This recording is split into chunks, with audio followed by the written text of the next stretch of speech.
Imagine waking up tomorrow and discovering that your net worth has officially reached $1 million. You're a millionaire, and when most people hear that word, they imagine mansions, supercars, luxury vacations, and piles of cash. But here's the strange part.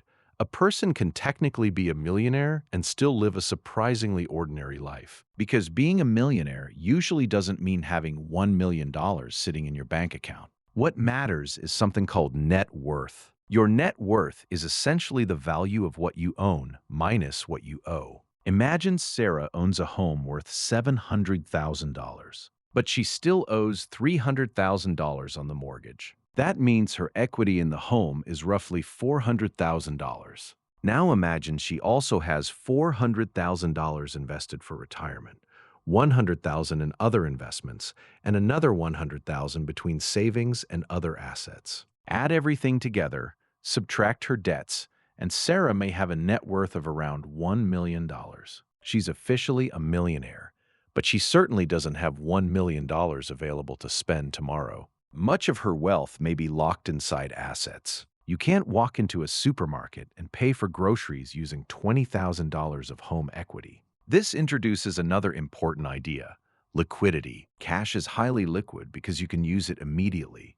A house is much less liquid because you generally need to sell it or borrow against it to access its value. And that's why two people with exactly the same $1 million net worth can live completely different financial lives. Person number one owns a paid-off home, has substantial investments, keeps emergency savings, and carries almost no debt. Person number two owns an expensive house and luxury cars, but also carries large mortgages, loans, and other obligations. On paper, both might have similar net worth, but their financial security can be completely different. There's another reason the word millionaire doesn't mean what it once did: inflation. $1 million decades ago could buy dramatically more goods, property, and services than $1 million can buy today. The number stayed the same. Its purchasing power didn't. So over time, becoming a millionaire has gradually shifted from an almost unimaginable level of wealth toward a milestone that many long-term homeowners and investors can potentially reach. And here's where it becomes interesting. You don't necessarily need to build a giant company or win the lottery to reach a seven-figure net worth. For many people, wealth is built gradually through income, saving, investing, home ownership, and decades of compounding. The important difference isn't simply how much money you earn.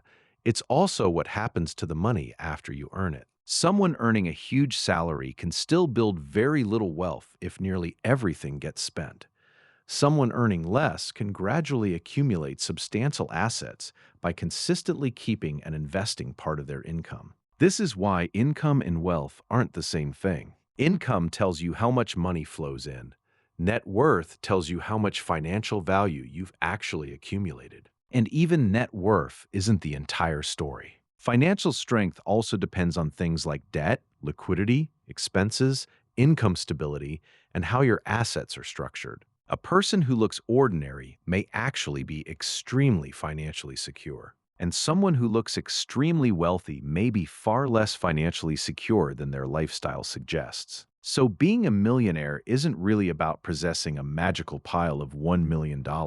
It's about building assets, controlling liabilities, and gradually increasing the difference between what you own and what you owe. And perhaps the most important lesson is this: $1 million is a milestone, not necessarily the finish line. Real wealth isn't just a number.